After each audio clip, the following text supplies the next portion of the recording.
Happy Easter. I thought about that.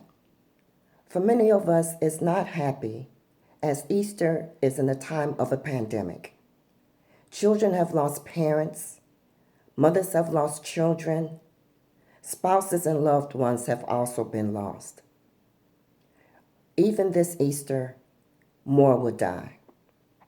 I always look forward to Easter, attending church with my daughter and grandsons. I look forward to Easter dinner, even though I don't cook that well. But good food and good company always accompanied Easter. My life has changed as well as yours. This is the first Easter where tradition is not happening and it doesn't feel good. As taught by the late Reverend Clegg, founder of the Shrines of the Black Madonna, resurrection faith undergirds the Easter celebration. He often said, "You do what you believe, and you believe what you do. Your life is your faith, and your faith is how you live your life."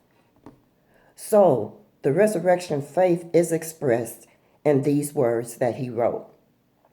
We are disciples of Jesus of Nazareth, who by his life and by his death upon the cross teaches us that nothing is more sacred than the liberation of Black people.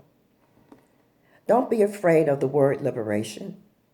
It means freedom from low wages, freedom from injustice, freedom from disparate medical care, freedom from hunger and homelessness, freedom from unequal education, freedom from destructive thinking and behaviors, freedom from corrupt politicians and policies.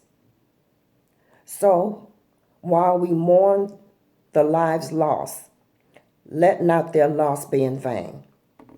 Those of us who survived this pandemic must unite and collectively use our talent, skills, education, time, and money to take care of the needs of our community.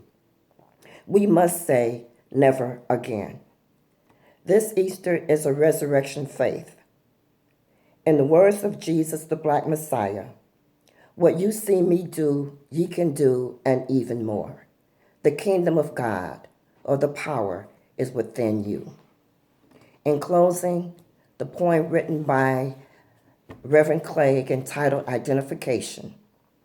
Identification, the second discipline, touches the very core of my being, calling me back to my ancestral roots in Africa, where the first man was created, Black and beautiful, in a lush garden of plenty. We were a chosen people, favored above all people until we rebelled against God, the cosmic power and creative intelligence out of which we have been created.